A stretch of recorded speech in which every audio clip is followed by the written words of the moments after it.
Hello friends, हम पढ़ रहे थे राजस्थान के भौतिक प्रदेश के अंदर मरुस्थल चल रहा था। मरुस्थल का हमने दो भागों में बांटा। पहला था शुष्क मरुस्थल और दूसरा अर्धशुष्क मरुस्थल। और अर्धशुष्क मरुस्थल को अध्ययन की दृष्टि में चार भागों में बांटा गया है। कौन कौन सा? पहला है, अगर हम मैप पे देखें तो ये है मरुस्थल है। इसको अर्धशुष्क मरुस्थल को चार भागों में बांटा जाएगा।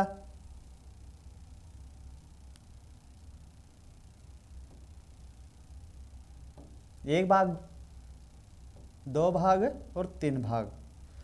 पहला लूणी, 1, 2, 3 और 4। पहला लूणी बेसिन, दूसरा है नागौर उच्च भूमि, तीसरा है शेखावाटी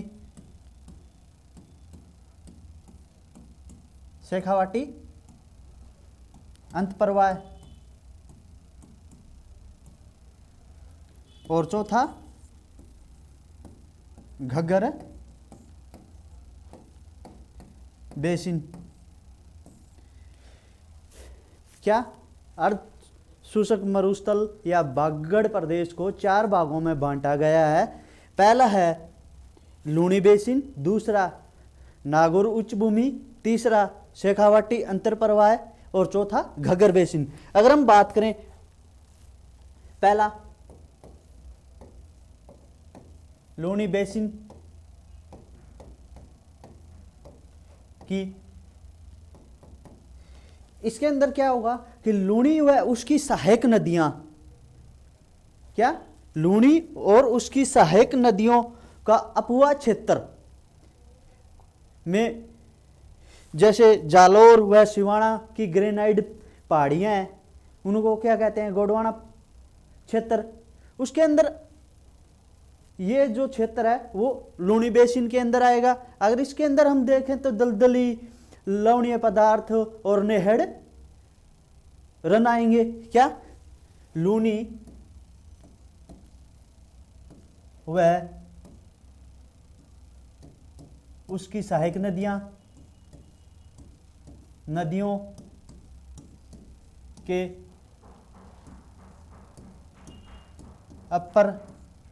अपवाह क्षेत्र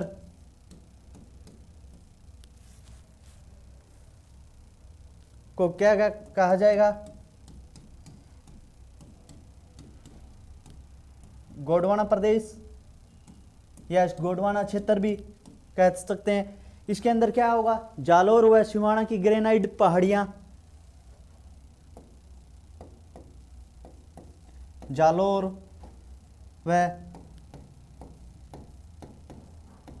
सिवाना की ग्रेनाइट पहाड़ियां। इसके अंदर क्या है? दलदली भूमि है,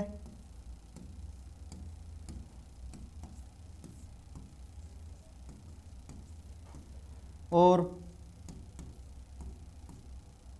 लवणीय पादप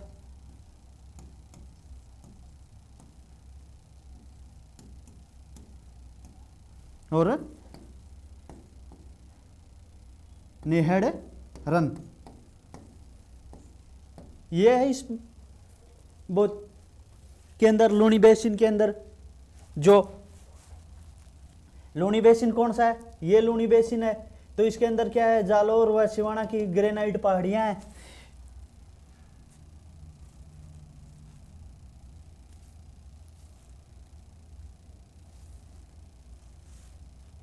क्या है? लूणी बेसिन कंप्लीट हुआ। अगर हम बात करें दूसरा कौन सा है? नागौर उच्च भूमि। नागौर उच्च भूमि के अंदर क्या आएंगे कि इसके अंदर आएंगी तो नागौर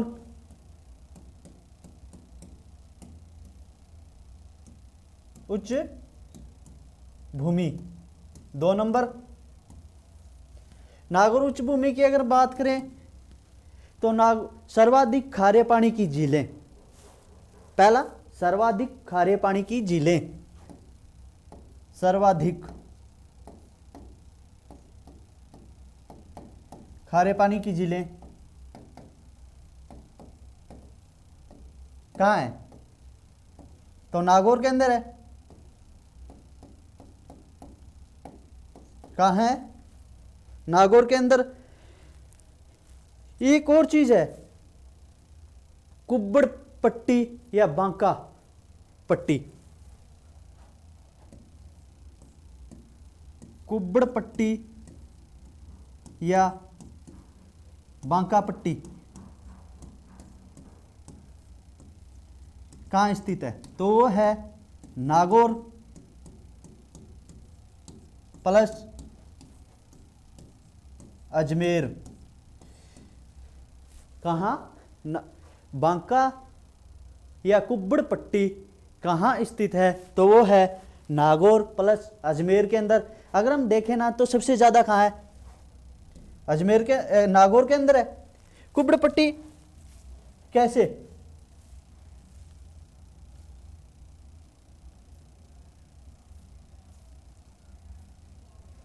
होगी कुब्बड़ पट्टी कैसे होगी कि ये जिस तरह से पट्टी है, ये जो पट्टी है, ये इस तरह से ऊपरी उठा हुआ भाग, जो ये भाग है, जो ऊपर उठा हुआ भाग है, ये कहाँ है? नागौर के अंदर है।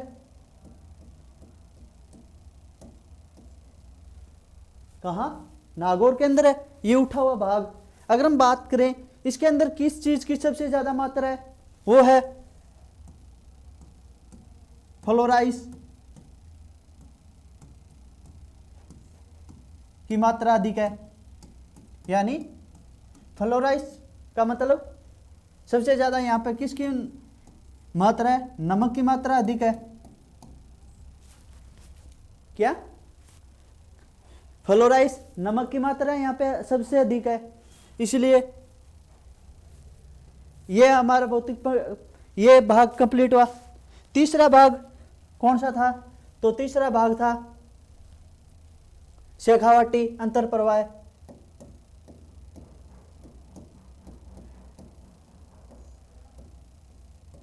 अंत प्रवाह ये कहां कहां फैला हुआ है? शेखावाटी, आप सभी को पता ही है शेखावाटी क्षेत्र कौन सा है, उसके अंदर कौन कौन से जिले आते हैं। तो पहला आएगा चूरू, झुंझुनू,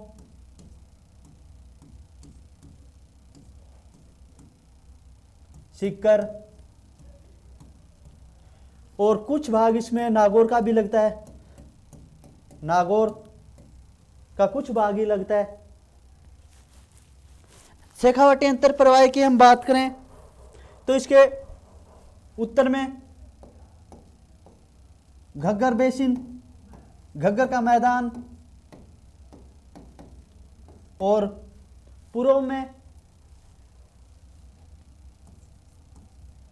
अरावली पर्वतमाला या श्रृंखला भी कह सकते हैं। क्या? जो शेखावाटी अंतर प्रवाह के अंदर चूरू, झुंझुनू, सीकर और कुछ भाग नागौर का लगेगा। तो अगर ये देखें तो कहां पे स्थित है? तो ये इसके उत्तर में है, वो है घग्गर का मैदान, और पूर्व में अरावली पर्वतमाला या अरावली श्रृंखला भी कह सकते हैं। इसके अंदर ज्यादा कुछ नहीं, 2-3 चीजें इंपॉर्टेंट है। कौन सी? वो है, पहली चीज है वो है जोहड़।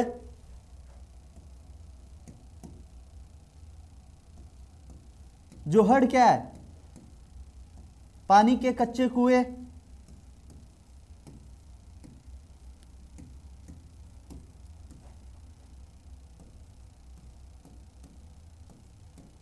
और दूसरी है वो है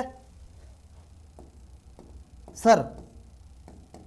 सर क्या है? तो बारिश के मानसून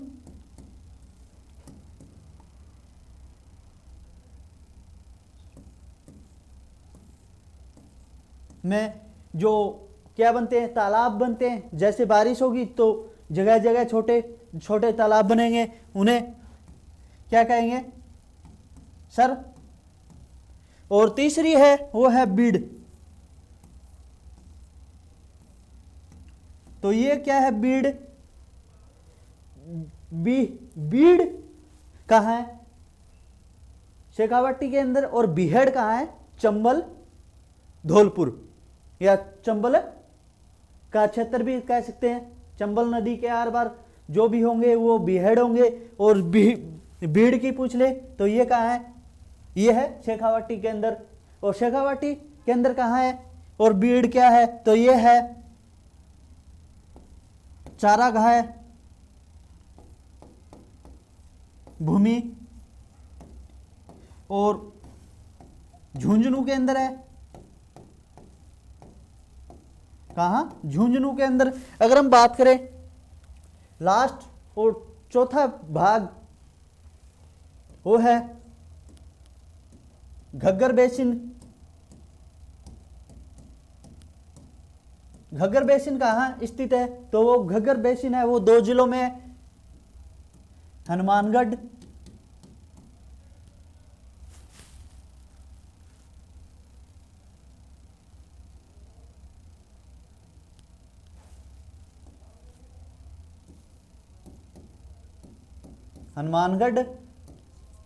व श्री गंगानगर।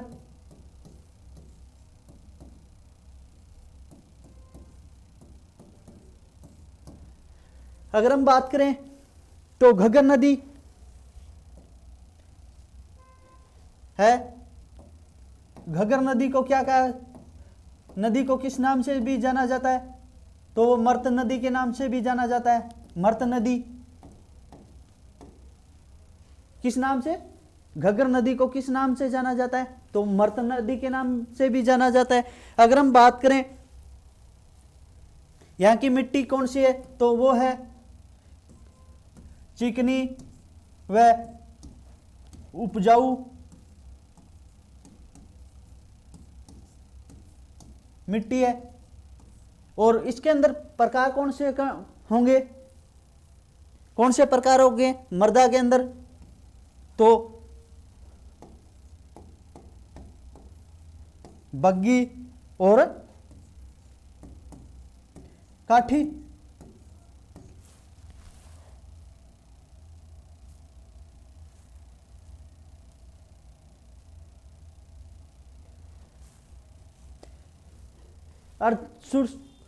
मरुस्थल या बागड़ प्रदेश को 4 भागों में बांटा गया है। पहला लूणी बेसिन, दूसरा नागौर उच्च भूमि, तीसरा शेखावाटी अंतर प्रवाह और चौथा घग्गर बेसिन। पहले की बात करें लूणी बेसिन, तो यह लूणी बेसिन, लूणी व उसकी सहायक नदियां का अपुआ क्षेत्र को गोंडवाना प्रदेश या क्षेत्र भी कहा जाता है। जालोर व सिवाना की ग्रेनाइट पहाड़ियां हैं। यहाँ पे दलदली और लवणी है, पादप है और नेहड़ क्या है? रन है। अगर हम बात करें नागौर उच्च भूमि, तो यहाँ पे सर्वाधिक खारे पानी की जिले नागौर के अंदर पाई जाएंगी। कुब्बड़ या बांका पट्टी नागौर प्लस जस अजमेर के अंदर है। और अगर हम बात करें सर्वाधिक कहाँ स्थित है, तो नागौर के अंदर है। और यहाँ पे फ्लोराइस क्या है? फ्लोराइस की नागौर के अंदर ये कुब्बड़ पट्टी है जो ऊपर उठी हुई है। इसमें क्या है? फ्लोराइस की मात्रा यानी नमक की मात्रा ज्यादा है। अगर हम बात करें तीसरा शेखावाटी अंतर प्रवाह, तो इसके अंदर जिले आएंगे चूरू, झुंझुनू, सीकर और कुछ भाग नागौर का। यह घग्गर के उत्तर, इसके उत्तर में क्या है? घग्गर का मैदान है। और पूर्व में अरावली पर्वतमाला है। जोहड़ की शेखावाटी में किसको कहा जाता है? तो पानी के कच्चे कुओं को। और सर मानसून में तालाब बनने पर। और तीसरा बीड़ चारागाह भूमि सर्वाधिक कहाँ है, शेखावाटी के अंदर, झुंझुनू के अंदर है। और चौथे की बात करें तो घग्गर का बेसिन या घग्गर का मैदान कहाँ पे है, तो वो है हनुमानगढ़ और गंगानगर जिले में। और घग्गर नदी है, घग्गर नदी को किस नाम से जाना जाता है, मर्त नदी के नाम से भी जाना जाता है। यहाँ पे चिकनी व उपजाऊ मृदा है और बागी और काठी मृदा के प्रकार हैं। बस यहीं तक। यहाँ पे क्या हुआ, दोनों क्या हुए, शुष्क और अर्ध शुष्क मरुस्थल कंप्लीट हुए, पर कुछ अन्य बिंदु हैं वो हम नेक्स्ट वीडियो में पढ़ेंगे। और इससे मरुस्थल से जुड़े 11 अन्य बिंदु नेक्स्ट वीडियो में पढ़ेंगे। तब तक ले थैंक्स।